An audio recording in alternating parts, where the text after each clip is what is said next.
എല്ലാവർക്കും നമസ്കാരം. പുതിയ വീഡിയോയിലേക്ക് സ്വാഗതം. ഇന്ന് നമ്മൾ ചെയ്യാൻ പോകുന്നത് വളരെ ഈസിയും ഹെൽത്തി ആയിട്ടുള്ളൊരു ഡിഷാണ് പനീർ ടിക്ക.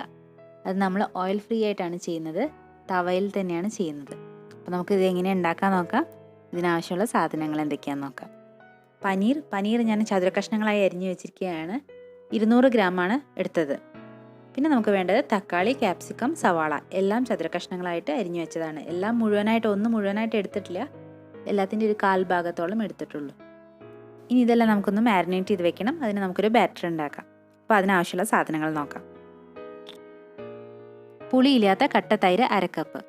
അതിലേക്ക് നമ്മൾ 1 ടീസ്പൂൺ ഇഞ്ചി വെളുത്തുള്ളി പേസ്റ്റ്, ഒരു 1/4 ടീസ്പൂൺ മഞ്ഞൾപ്പൊടി, ഒരു 1.5 ടീസ്പൂൺ മുളക് പൊടി, എരിവ് നിങ്ങളുടെ ഇഷ്ടത്തിനാണ്.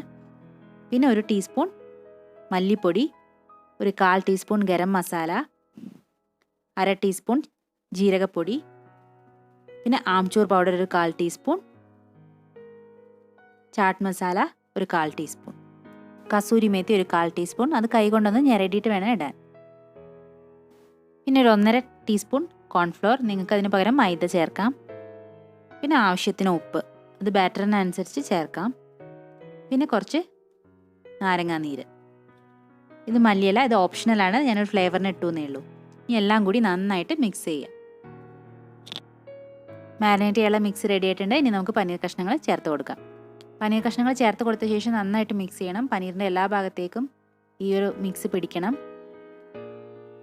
പനീർ നന്നായിട്ട് മിക്സ് ചെയ്ത ശേഷം നമുക്ക് ബാക്കി നമ്മൾ അരിഞ്ഞു വെച്ചിരിക്കുന്ന വെജിറ്റബിൾസും കൂടി ചേർത്ത് കൊടുക്കാം. വെജിറ്റബിൾസും കൂടി ചേർത്തിട്ട് നമ്മൾ നന്നായിട്ട് മിക്സ് ചെയ്യണം. എന്നിട്ട് ആ മിക്സ് ഒരു അരമണിക്കൂറോളം, ഞാൻ ഫ്രിഡ്ജിലാണ് വെച്ചത്, പുറത്ത് വെച്ചാലും കുഴപ്പമില്ല, അരമണിക്കൂർ മാരിനേറ്റ് ചെയ്യാൻ വെക്കണം. ഇനി നമുക്ക് ഉണ്ടാക്കാൻ തുടങ്ങാം. ഞാനിവിടെ നോൺ സ്റ്റിക്ക് പാനാണ് ഉപയോഗിക്കുന്നത്. അത് ചൂടായ ശേഷം നമ്മൾ നേരത്തെ മാരിനേറ്റ് ചെയ്ത് വെച്ച പനീർ കഷ്ണങ്ങൾ ഇട്ട് കൊടുക്കാം. നിങ്ങൾക്ക് വേണമെങ്കിൽ ഇത് എണ്ണ ഉപയോഗിച്ചും ചെയ്യാവുന്നതാണ്. കുറച്ച് എണ്ണ ഒന്ന് ഗ്രീസ് ചെയ്ത ശേഷം ഇട്ട് കൊടുത്താൽ കൂടുതൽ ടേസ്റ്റ് ഉണ്ടാവും. പക്ഷെ നമ്മളിവിടെ ഹെൽത്തി ആയിട്ടാണ് ചെയ്യുന്നത്, അതുകൊണ്ടാണ് ഇങ്ങനെ ചെയ്യുന്നത്. നമ്മളെല്ലാ പനീർ കഷ്ണങ്ങളും ഇട്ട് കൊടുത്തിട്ടുണ്ട്. കുറച്ച് മസാല അതിൻ്റെ കൂടെ ഇട്ട് കൊടുത്തു. ഇത് ഈ മസാലയിൽ കിടന്നിട്ട് ഇനി വേവണം. നമ്മളിപ്പോൾ ഒരു സൈഡ് തിരിച്ചിട്ട് കൊടുത്തിട്ടുണ്ട്. ഇതേപോലെ നമ്മൾ തിരിച്ച് മറിച്ചു വിടണം, കാരണം മസാല മുഴുവൻ അതിലേക്ക് പിടിക്കണം. മസാല മുഴുവൻ വറ്റി പനീർ കഷ്ണങ്ങളിലാവണം. നമ്മൾ ഇടയ്ക്കിടയ്ക്ക് തിരിച്ചും മറിച്ചും കൊടുക്കണം, അല്ലെങ്കിൽ കരിയാൻ ചാൻസ് ഉണ്ട്. മസാല മുഴുവൻ നല്ല ഡ്രൈ ആയിട്ട് പനീർ കഷ്ണങ്ങളിൽ പിടിക്കണം. അപ്പം നമ്മളുടെ പനീർ ടിക്ക റെഡി ആയിട്ടുണ്ട്. ഇനി നമുക്ക് പച്ചക്കറികളും കൂടി ഇങ്ങനെ ചെയ്തെടുക്കാം. നമ്മൾ പനീർ ഉണ്ടാക്കിയ അതേ പാത്രത്തിൽ തന്നെയാണ്. അത് ചൂടായ ശേഷം നമ്മൾ നേരത്തെ തയ്യാറാക്കിയ മസാല ഇട്ട് കൊടുക്കാം. വെജിറ്റബിൾസിൻ്റെ മസാല ഇട്ട് കൊടുക്കാം. അതും ഇതേപോലെ തന്നെ പനീർ ചെയ്ത പോലെ തന്നെ മസാല വറ്റി വെജിറ്റബിൾസിൽ പിടിച്ച് വരണം. പക്ഷേ വെജിറ്റബിൾസ് ഓവറായിട്ട് കുക്ക് ചെയ്യാൻ പാടില്ല, കുറച്ചൊരു പച്ചച്ചോയ ഉണ്ടാവണം. അങ്ങനെ നമ്മുടെ പനീർ ടിക്കയും വെജിറ്റബിൾസും റെഡി ആയിട്ടുണ്ട്. ഇനി നമുക്ക് ഇതിൻ്റെ കൂടെ നമ്മൾ റെസ്റ്റോറൻറ്റിലൊക്കെ പോയാൽ കിട്ടുന്ന ഒരു ചട്നി ഉണ്ട്, അതെങ്ങനെ ഉണ്ടാക്കാമെന്ന് നോക്കാം. ചട്നിക്ക് വേണ്ടിയിട്ട് നമ്മൾ കുറച്ച് തൈര് എടുത്തു. അതിലേക്ക് കുറച്ച് പുതിന ഇല, അതേ അളവിൽ മല്ലിയില, പിന്നെ അതിലേക്ക് പച്ചമുളക്, ഒരു ഇഞ്ചി കഷ്ണം, പിന്നെ നമ്മൾ ആവശ്യത്തിന് ഉപ്പ് ചേർക്കണം. പിന്നെ അതിലേക്ക് കുറച്ച് ജീരകപ്പൊടിയും കുറച്ച് ചാട്ട് മസാലയും കൂടി ചേർക്കണം. ഇതെല്ലാം കൂടി നന്നായിട്ട് അരച്ചെടുക്കുക. അതാണ് നമ്മളുടെ ടിക്കയുടെ ചട്നി.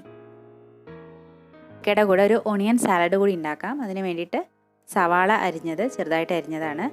അതിലേക്ക് കുറച്ച് മല്ലിയില, പിന്നെ ആവശ്യത്തിന് ഉപ്പ്, കുറച്ച് മുളക് പൊടി എരിവിനനുസരിച്ച് ചേർക്കാം, പിന്നെ കുറച്ച് ചാട്ട് മസാല, കുറച്ച് നാരങ്ങാനീര്, ഇതെല്ലാം കൂടി ചേർത്ത് മിക്സ് ചെയ്തതാണ്.